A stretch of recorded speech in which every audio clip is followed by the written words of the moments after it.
Hi, I'm Dr. Safaya, a medical doctor who doubles as an email marketing expert. In here, I take you behind the scenes of failed and successful email marketing campaigns. You get to see what these amazing individuals have tried that worked and didn't work in email marketing. If you've been curious and like me, you want to know what other people out there are really doing in email marketing, then join me as I go behind the scenes.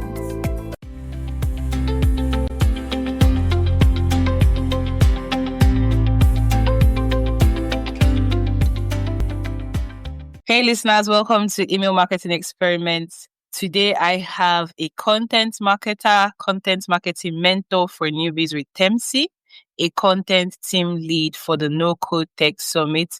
This person has achieved growth for 7 bootstrapped companies. We have no other than Sandra Tabansi on the show. Quite an impressive portfolio, Sandra. It's so good to have you here. Thank you so much. It's so good to be here. You're welcome. You're welcome. Now, before you tell us how to create emails that make people click, I'm wondering, there's a lot of content in your portfolio. Why content? How did you find yourself in the content space? I think it's so simple. Content came very easy to me. So it all started from when I took the Google digital marketing skills. So I took it.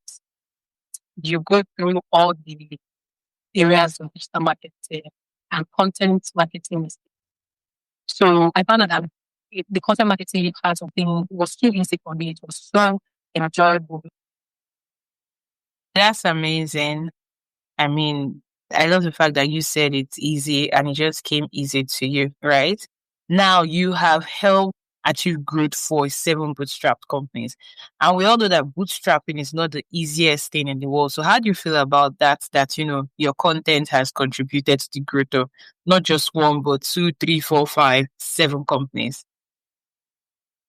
It's actually one of the things that makes me the most proud in my work, my career, because I'm very much let's start from scratch and build to in a place where we can be proud of. So that's just basically what I've done. It's just a lot of making it work or making it good and making it work for the context of whatever the business is. And it's just, I think that whole process requires I think there's a certain level of patience you need to have to be able to stick it through because it's not easy. I remember one company that I worked with and their growth was so slow, but because they were in bootstrap, you can't even fast track growth because it's like, where's the money, right? So it's a tough situation. So the sometimes the solution is to keep working with the resources that is available, iterating, being patient, taking kind of small route to get to where you are. I would say a popular company that most people know that it will start is Stellar, right? So Stellar is the online platform where creators can sell whatever they need to sell, like their products and all of that. Stellar had a very steady growth, like it is slow but steady growth. And it was bootstrap. And I really like to see their journey because they are not perfect. They have a lot of things that they had to grow into. Oh, wow. That's super awesome. I really love that. And I mean, I respect people who bootstrap companies because I know that it's not easy. So let's still, look at your journey. You have worked in, different industries. Can you tell us a bit about some of the industries you have served in? Yes. So starting off my career in marketing, started off as an intern, as most people do. And I worked in an tech company. So that was my first introduction to marketing. So I had to really learn a lot about the education sector in Nigeria. And that was really interesting. I found out why, people really run away from tech because there are just so many issues to fix and they are fundamental issues. So it's not an easy place. From there, I also moved to an education consulting company But we had a very small team and we had to make it. So a lot of my experience has been education tech. And I was just up until 2021 that I moved into IT. So I did that for, I would still back this year before I went completely freelance. I started working with different companies individually, and I'm not with SaaS companies. I've worked with media companies. I've worked with just a couple of them. These are not that I remember, but I knew that they are more with did that job was I remember. But yeah, these are kind of the industries that I've worked in so far. Like I said, your portfolio is quite vast and impressive. So let's get to know Sandra, right? What's something interesting we should know about you? Something interesting. I kind of posted about it, so I don't know if it's still going to be new. It's not going to be new, but yeah. I'm an introvert, but I love outdoor activities. I go with the explore. It's just that sometimes work life happens and then you don't have time. Archery, swimming, all the outdoor activities that you can possibly think of, I probably have done in 70% of them because it's really, I think the only one that I've not done is skydiving. But I've done zip lining, very outdoorsy first year. I think that's interesting. I hope it's interesting. Yes, it's actually very interesting. Now let's talk email. A lot of people have issues getting people to click, and today you want to show us from your experience and what you've tried that works. You're going to be showing us how you get people to click. And I'm wondering, was there a time where you struggled with getting people to click in the email? See, when you start taking post, your first thing is that you're going to be trying to figure out, oh, why that's from, what kind of messaging should I, what is the persona? And yes, they're going to give you, like, every structure company should have like, a style guide for how you want to sound, the tone and everything. But then again, and that is great too. But then again, there's also what your audience reacts to. And that is something that initially you don't know. And that's exactly the way it was for me. Initially, I had no idea what people wanted to hear from this company. So I started talking about kind of things that have been happening. So if there's something that the company is trying to do, they are maybe doing an event, they're doing an event that we're trying to organize. I'm stating what the event is and how it benefits whoever is going to attend. I started with that. I see, okay, this is how people are reacting. The appointments for this is down. The click-through rate is low as well. When I do this kind of storytelling email and take something that is probably trending and this is for a B2C audience, by the way. Maybe take something that is trending, start it with a story, and then get into the meat of the matter and say, okay, this is what we're doing for the month. If you want to register here. I testing click-through rates go up and open rates go up as well.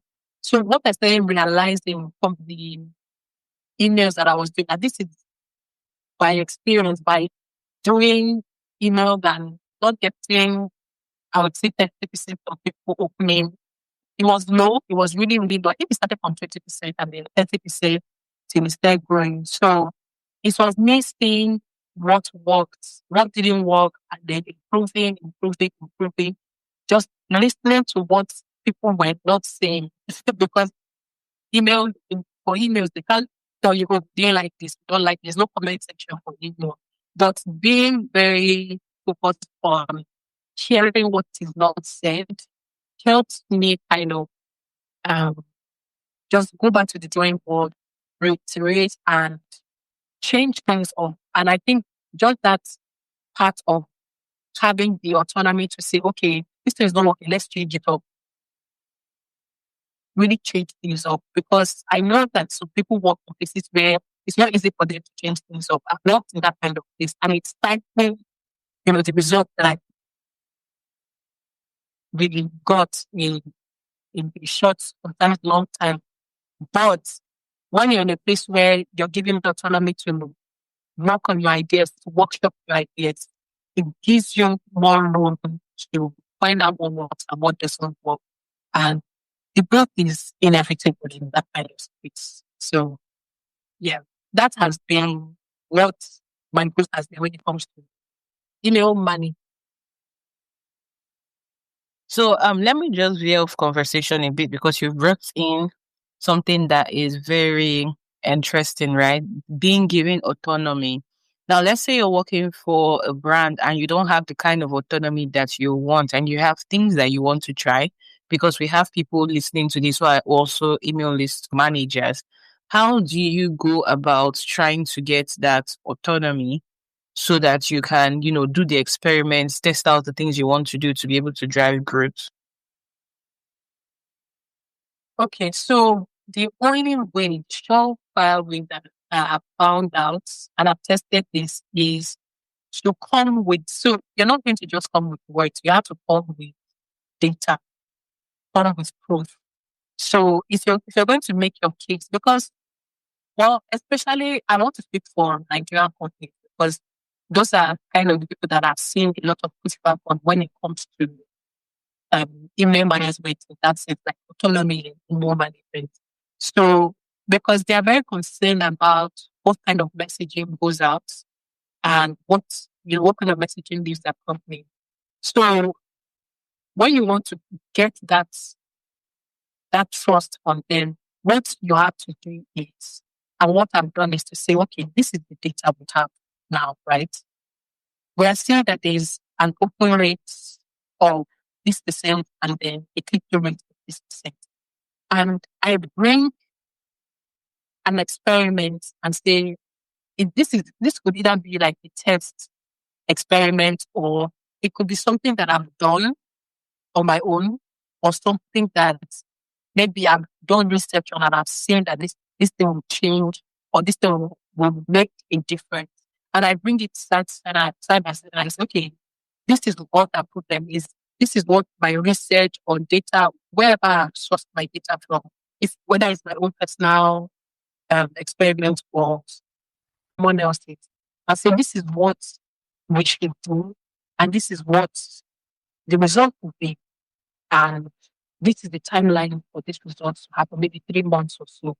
Let's try this. Since in the past 2 months we've not seen results in this, let's change here and let's do this. They are more willing to listen to that kind of argument that you just say, oh, no, this thing is not working. How is it not working?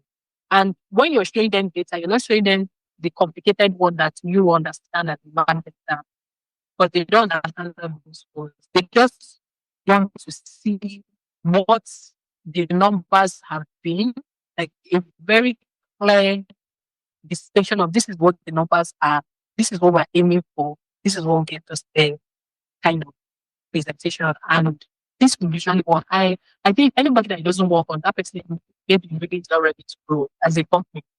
But anybody is that kind of data to the person will definitely want to try it out to see what those will look like at the end of it.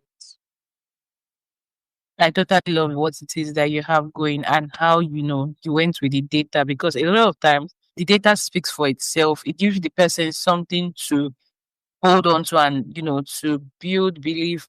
Now you have these superpowers of helping to create emails that make people click.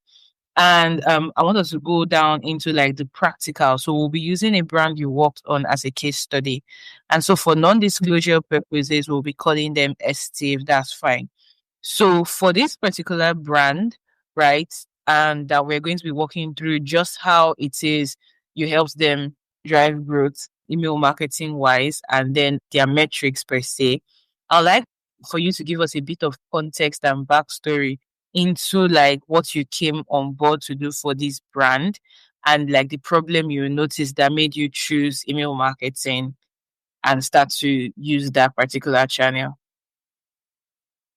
So I started working with ST Brand, and this was for most part of last year and the year before, so 2 years basically. when I came on board as a content marketing consultant.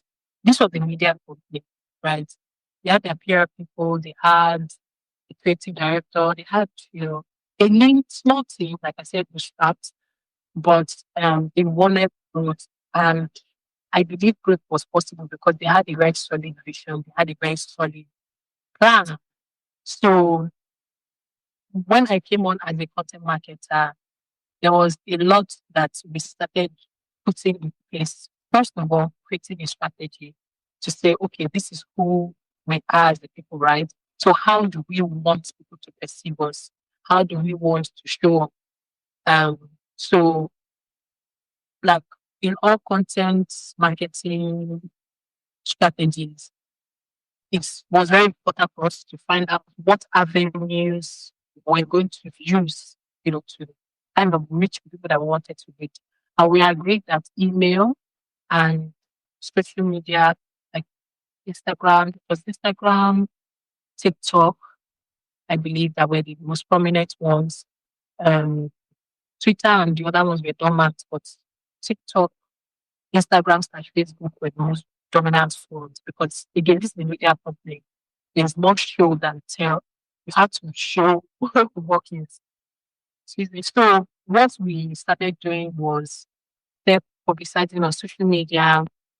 And then the next step was, okay, let's start capturing this email address because this is how we're going to get people to not forget the brand and to keep coming over and over again. Because the one of the strategies that the brand was working with was that they wanted to create an event, a recurring event. That was one of the services that they wanted to render to their customers. So they wanted to offer a service that they would cover. It will be something that they used to show, like this is what we do. We cover this kind of shows and this kind of events and things like that. So they started the party show, right? The essence of me coming on board was to start building, just let growth happen, basically. How can we increase our numbers? How can we grow?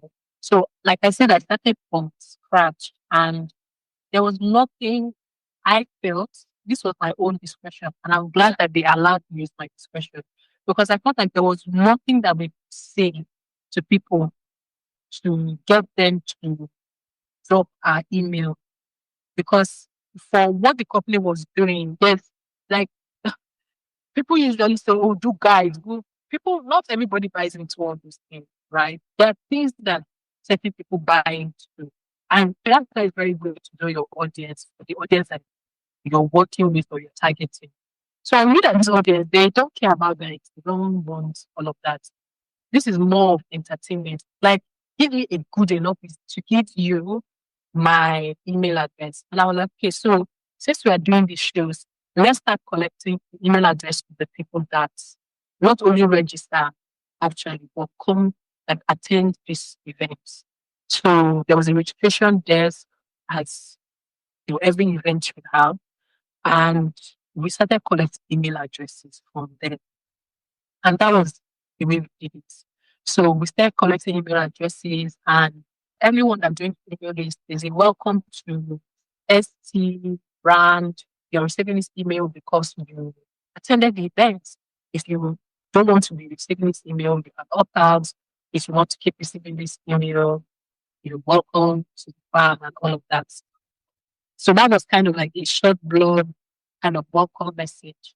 And I think that's very important to be able to communicate with people, especially via email, why they are receiving a particular email from you. If not, if you're not building that kind of upfront, just honesty and openness with them, they will not see a reason to keep opening your email. That is just my own hypothesis. And that's what I believe. So that welcome message kind of drew them in. And most people now they're looking forward to what these emails are going to be. And so because the company was, like I said, the kind of shows that they were doing were entertaining shows, right? So what I had to start doing was to stop sounding serious in the emails and start being more entertaining. And this is something that I learned from writing from doing email to email, getting bounce rate and all of that, and then building that email list to, um, I would see we were shy of 600 subscribers as at the last time that I checked. So just building that list little by little, building it with intention and listening to what is not said, like I said before. So that was kind of the growth trajectory of that particular brand. So there was a lot of working with what the brand represented, definitely the tone and the style of the brand, but also giving it personality. And I don't know if I should talk about how I started segmentation. I did segmentation after 6 months because one thing that I noticed was that there are some people that were not opening emails at all. And this was consistent over 3 months. I want to say, because I remember that the first kind of email cleanup, I'd forgotten the name, but there's a name for it. But in this kind, exactly. So the first one I did not believe is the first 3 months because I know that it wasn't up to 6 months. In the sixth month as well, there was another streak being done because if someone is not opening consistently opening for maybe 3 months, they are not necessarily going to open it in the next 3 months. And that's just the truth. Like your numbers are going to keep on being queued. You're not going to be serving the people that you're supposed to be serving in the right place. So the people that open your email, sell them, listen to them, listen to what they are not saying, listen to, how they, because the only way you can kind of understand how people feel about your emails is by these two metrics, the open rate and the click-through rate. And sometimes maybe word of mouth, maybe someone goes on Twitter and says, wow, I just read was interesting, which happens when I was working on that angel. So I could, when I saw that, I was like, oh, okay, this is what these people like. They like the port line, they like this thing. So those things helped. But the major things are the open rate and click through rate. So if you're speaking to the pain point and speaking to what the people that you are serving want to see, they will open and they'll click. But they'll click on the links that you are sharing with them. But something that is very, very important is for you to first start, get in the group of it, do good email list, find out what people are not saying by their actions, by the open rates and click through rate, and then iterate, allow your ideas come to life, work on it, share it, and then see the result of it. And then in 3 months, for some people, it could be 2 months, some people it could be 5 months, whatever it is, take the people that are not even in the emails and then you can either send them an email to say, hi, you've not been opening our emails. Want to know if you're not interested in the content. And if you're not interested, you can also subscribe here. If you're still interested, then it would be good to have it. It can be something like that. You can do something like that to just remind people that okay, still exist. And even if after that they don't budge, just let them go. It's fine. The people that you already have will give you more focus on what you should be writing and the kind of targets you should be focused on when you're writing emails. So I hope that was explanatory enough. This has been interesting. So you will say that what helped you to improve click rates and open rates started from research and social listening, basically understanding what it is the audience was saying and how they were saying it, and using that as cues to be able to decide what it is you write. Were you writing your call to actions, for example, a certain way or using any formulas, or you were just leveraging their pain points and benefits? Yeah, so basically, when it came to CTA, it was a tough thing for me to kind of crack, especially having the kind of audience that I was working with. Because you know how you make an email so entertaining and so interesting that they don't want to hear do this now. Do you understand? They just want to enjoy it. And it's just like how you're watching a comedy skit and then like at the end of the comedy skit, they say, okay, buy this. And you're just like, ah, that's so bad. So it was something that I had to find a way to insert in, especially in the beginning part, to say, okay, yes, this is an interesting and this is an interesting email or this is an interesting newsletter, but the goal is for us to get registrations for this event. So if you would like to register, I made the CTA kind of I put it earlier, maybe after just a brief introduction and then what the CTA is and then more of the email because I saw that the open rate, say that the consistent 45%. I think sometimes it grew a little, but I think the lowest they went was 42%. So I knew that people liked what they were getting.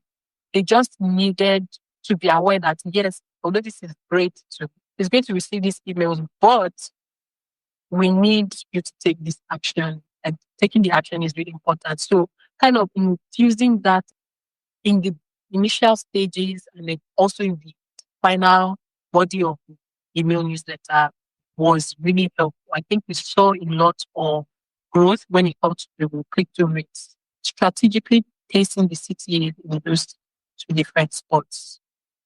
That's pretty interesting. And did you notice that there were any particular types of call to action that seemed to work better than others?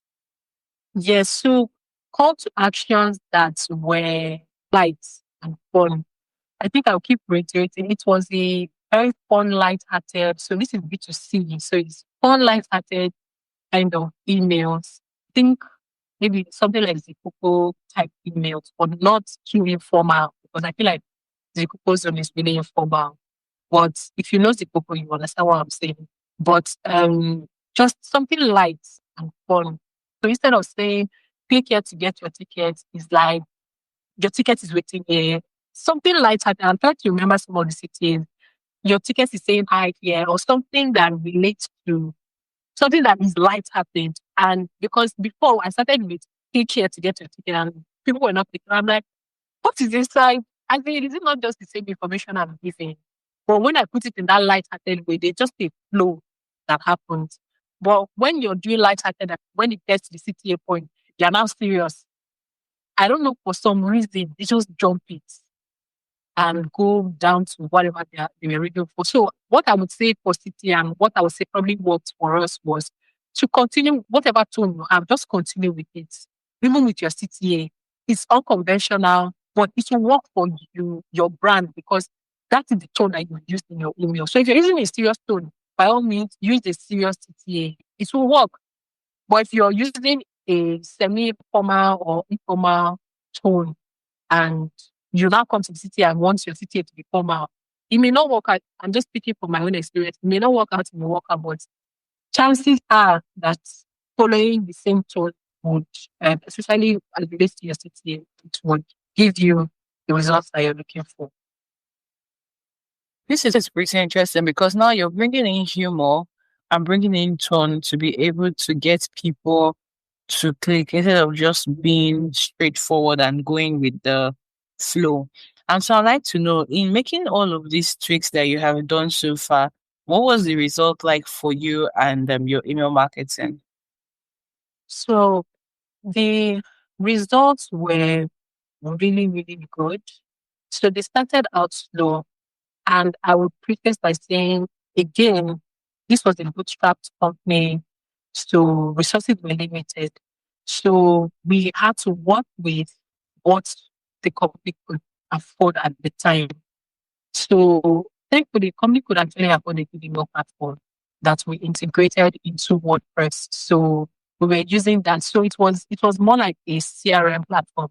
So there was the email marketing that was also included in that. So it was easier to just easily walk around the overall content of the company. That's for my own work, but it also helped us to be able to, just be creative about what our email design was going to be, because it was very much, at least for what we did, it was kind of plug and play. It was not your regular email. We used very unconventional because the colors were black and yellow, right? So the background was black and then you saw on the text with yellow. It's a very unconventional email to open. And when you just open it, you just see black. You're like, whoa, okay. what's going on here, and then yellow, and then the different text, the pictures, everything was very much on theme. It was very much on theme of the whole fun, entertaining system. But just as I'm answering this question, I've lost track of what you asked. Please, can you just repeat the question you asked again so that I'm sure that I'm answering the exact thing you asked? So, in terms of all these strategies you use to be able to increase open rates and click rates, especially click rates, I'm wondering how did that impact your metrics? Did you see increases, decreases, and were there things you found that surprised you? Definitely, we saw a lot of growth. And like I said, there was a learning curve to it, right? It took a while to be able to kind of build the messaging that the audience wanted to hear. And that was, in relation to design, in relation to the tone, the messaging, and in relation to how we structure the CTA. And also, like I mentioned, we moved from 0 subscribers to over 600 unique, that's unique subscribers. And these were people that wanted to receive what we were sharing, which was something that was really, really awesome. And in the journey of growth, the thing that had made the most impact, because the company, SLT company, started with this flagship event that barely 50 people were attending. And then it became consistent growth and iteration and just being on top of the messaging in all channels, especially email. We saw a growth of over 2,000. So it was from barely filling a 50, 50 seater space to selling out a 2,000 seater space, right? So the growth of this flagship event, because that was the essence of having an email list to keep them engaged, to remind them of the events that were going to be reoccurring. And that was what translated to the growth, right? And like I said, it's not just email. There was a lot of social listening happening. There was a lot of thinking with community manager, the PR person. There was just a lot of thinking to be able to make sure that, okay, this is what people are saying about the things that we put out. So how are we going to add that feedback back into what are messaging and what we're writing by newsletter? We're very on top of like when we send out this newsletter, some of the feedback that probably maybe we'll hear from people say, maybe when they come to the events or shows, or maybe on Twitter, is this is almost like they are listening to what you are saying. And yes, that was like what we're doing. We're literally listening to what people are saying. We're taking in the feedback, noting them down, and implementing them in different ways, like in our content in the newsletters. So I would say one, the company was not perfect. It was bootstrapped. There were a lot of things that they didn't, were not perfectly done, but there was a lot of growth that was also happening in that. But I would say that for the email marketing and the growth that we saw, it was very much an upward type of growth, and it was hinged heavily on how well we listened to the people that were serving and how we immediately implemented some of the ideas that we were getting, and just building that email list, being intentional about what the email itself will contain, how our CTAs are going to be placed, just being very intentional about all those things, segmenting it based off of the interest of the people that attend our event, because that's something else that we did. We did a lot of segmentation. After weeding out the people that were not open the emails, we segmented it because different people wanted to hear different things. And I don't want to say too much on this because, yeah, that's kind of in-house company information. But yeah, segmenting it based off of the interest of the people that were serving, and then making sure that everybody was receiving what they needed to receive. in the same tone, in the same light-hearted fun tone that they love and very used to. So yeah. All right. So thank you so much for, sharing that and taking us behind the scenes. And now let's look a bit into a particular problem that I noticed in the SaaS space and email marketing space, which is tracking. Now we have all of these different metrics. We have all of these things we say email, socials and so on. But how exactly can we effectively, or do you track your data so that you can identify, the engines that are driving growth for you? Okay, so when it comes to tracking, depending on the email platform you use, I mean, there are several email platforms. The one that I used, or the one that I used for this particular media company, was Fluent. So it was a CRM. So Fluent CRM is a plugin that you can use for your WordPress, right? You can use it in your WordPress. So we used that CRM, and it had the marketing platform, the email marketing platform, and all of that. So basically, there's the email analytics. Even if you're using MailChimp, I use MailChimp, I use it for a SaaS company. There's what SendGrid and Miller Lives. There are so many platforms, we all know. So, but every platform has their analytics. And I think that most platforms are using AI now for their analytics. I know that BitHive started it, and some other platforms.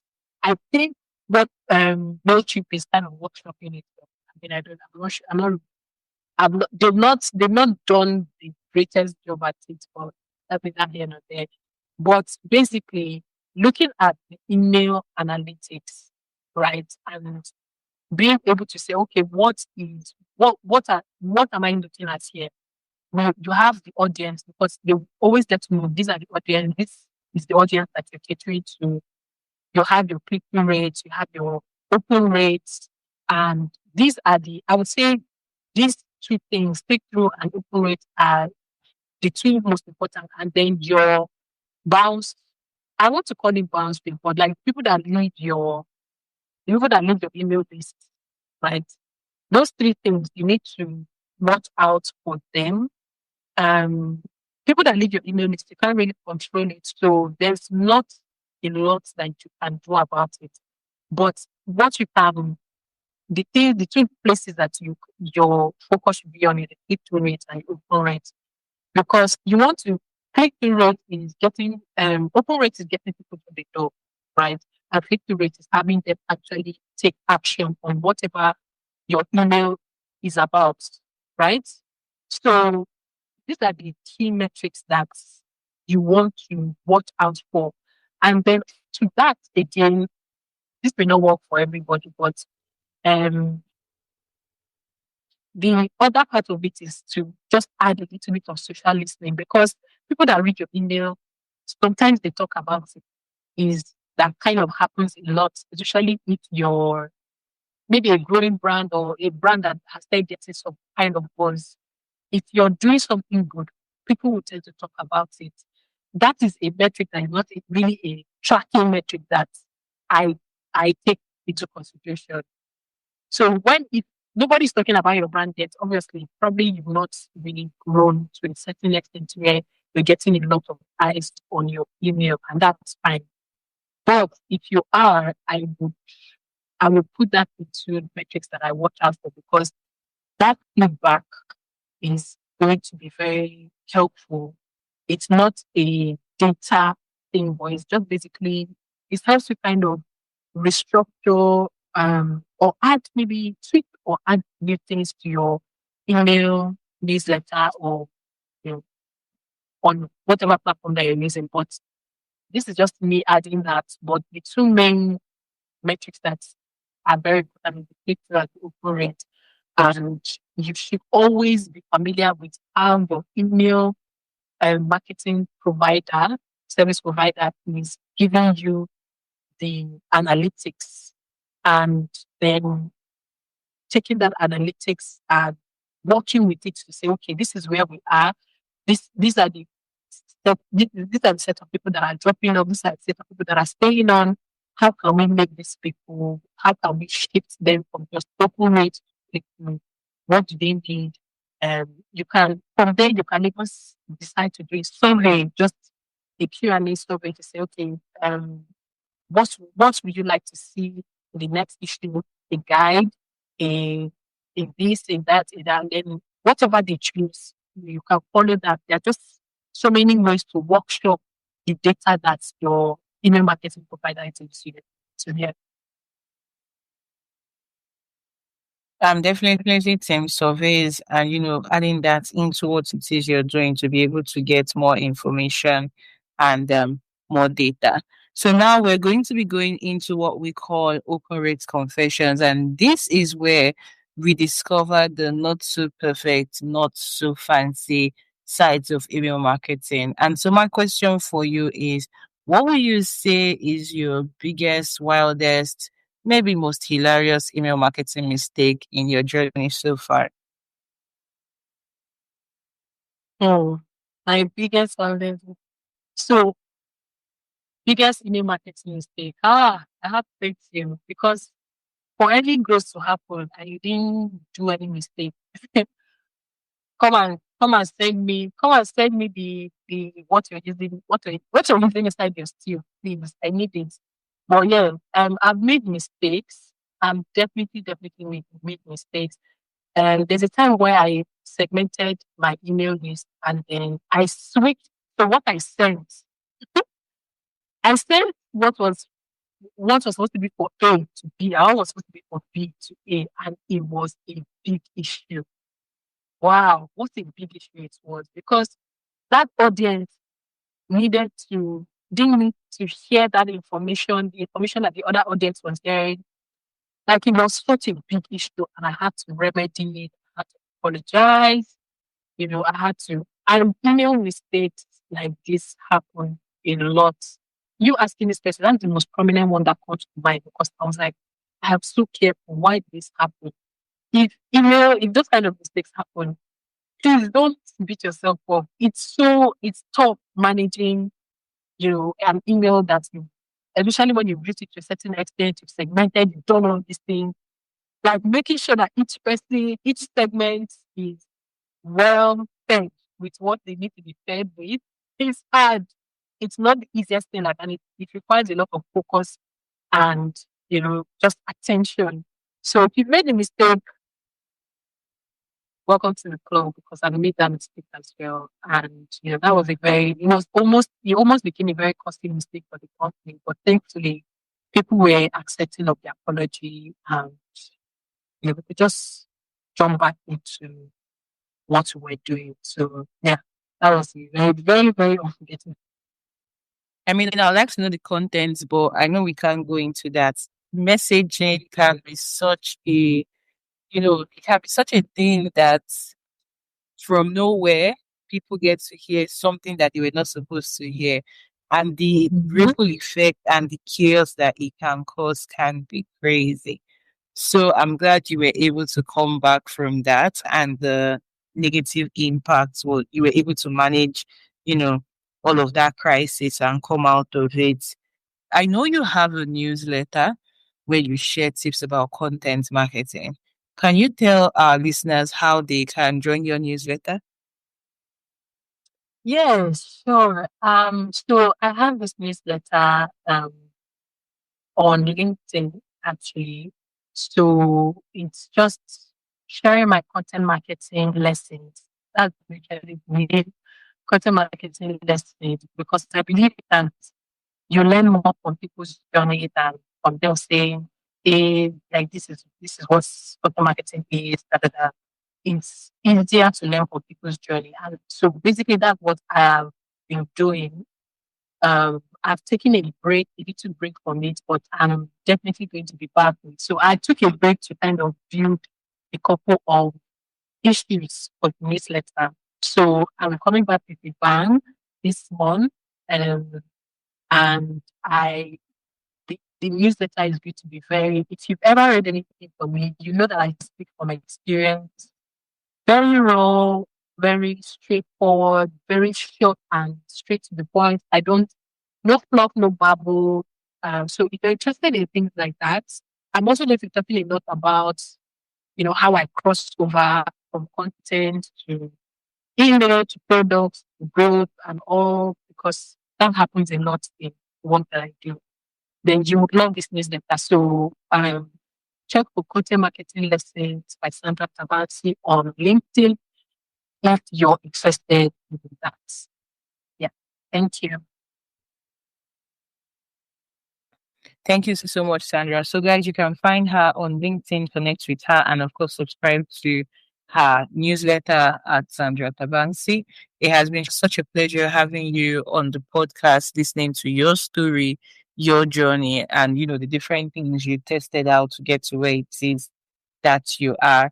I love the way you tried out just different things really to be able to ensure that you could get the results that you wanted. And so thank you so much. Guys, till next time, this is email marketing experiments.